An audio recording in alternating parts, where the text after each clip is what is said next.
সবাইকে আমার ইউটিউব চ্যানেলে স্বাগত। আজকে আলোচনা করব ক্যালকাটা ইউনিভার্সিটির সেমিস্টার 6-এ ইতিহাসে যারা ডিএসসি পেপার রেখেছো B2, তোমাদের এই B2 থেকে বেশিরভাগ বড় প্রশ্ন এবং টিকা প্রায় সমস্ত উত্তরে আমি প্রায় আপলোড করে দিয়েছি। যারা দেখোনি পরপর ভিডিওগুলো দেখে নাও এবং অবশ্যই উত্তরগুলো লিখে নাও, তোমাদের পরীক্ষার জন্য খুবই কাজে লাগবে।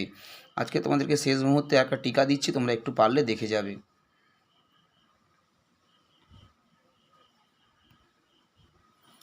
ইতালিতে প্রথম কেন নবজাগরণ হয়েছিল? এটা সাজেশানে প্রশ্নটা আমি রেখেওছি, তোমরা একটু দেখে যাবে। এটা 2023 সালে এসেছিলো, বড় প্রশ্ন আকারে এসেছিলো এবং তোমাদেরকে এবছর 5 নম্বরের জন্য আমি এটা একটু উত্তরটা তোমরা একটু দেখে যাবে। 5 নম্বরের জন্য আসতে পারে ইতালিতে প্রথম কেন নবজাগরণ হয়েছিল, কিংবা ইতালির যে শহরগুলোতে নবজাগরণ হয়, যেমন ধরো রোম, ভেনিস, মিলান, এর মধ্যে সবচেয়ে বেশি গুরুত্বপূর্ণ সবার প্রথমে যেখানে নবজাগরণটা মূলত ঘটেছিল সেটা হলো ফ্লোরেন্স। তাই প্রশ্নটা এভাবেও আসতে পারে যে ইতালির মূলত ফ্লোরেন্সে কেন নবজাগরণটা প্রথমে ঘটেছিল, বা ইতালির নবজাগরণের ক্ষেত্রে ইউরোপের নবজাগরণের ক্ষেত্রে ফ্লোরেন্সের অবদান কতখানি, ফ্লোরেন্স শহরটা কি অবদান রেখেছিল নবজাগরণ ঘটাতে। প্রশ্নটা এইভাবে ঘুরিয়েও আসতে পারে, তোমরা একটু দেখে যাবে। একই উত্তর, ইতালিতে নবজাগরণ যেসব কারণে ঘটেছিল, ইতালির যে শহরগুলোতে ঘটেছিল তার মধ্যে ফ্লোরেন্স অন্যতম প্রধান।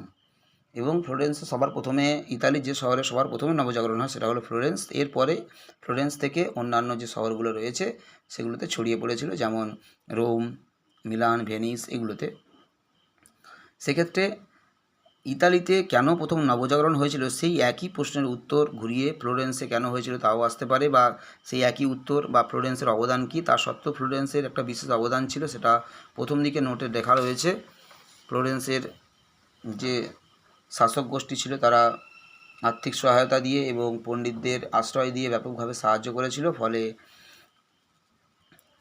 পণ্ডিতদের লেখা এবং সাহিত্যগুলো পরপর ছড়িয়ে পড়েছিল, সেক্ষেত্রে নবজাগরণকে প্রভাবিত করে। তাই ইতালির নবজাগরণ এবং ফ্লোরেন্সের নবজাগরণ কোনো পৃথক নয়, একই নবজাগরণ। ইতালির শহরগুলোতে নবজাগরণ ঘটেছিল, অর্থাৎ ইতালিতে ঘটেছিল। তোমরা এই প্রশ্নের উত্তরটা একটু ভালো করে একটু চোখ বুলিয়ে যাবে। বেশি পয়েন্ট রয়েছে, তোমরা 5টা পয়েন্ট অন্তত কমপক্ষে একটু পড়ার চেষ্টা করবে, তাহলে 5 নম্বরের জন্য মোটামুটি প্র্যাকটিস হয়ে যাবে। তোমরা অবশ্যই উত্তরটা একটু লিখে নিও এবং তোমাদের আর কোনো প্রশ্নের উত্তর প্রয়োজন হলে অবশ্যই কমেন্টে জানাবে, আমি চেষ্টা করব সময় থাকলে সেগুলো আপলোড করে দেওয়ার। সবাইকে নমস্কার এবং পরীক্ষার জন্য অনেক শুভেচ্ছা তোমাদেরকে।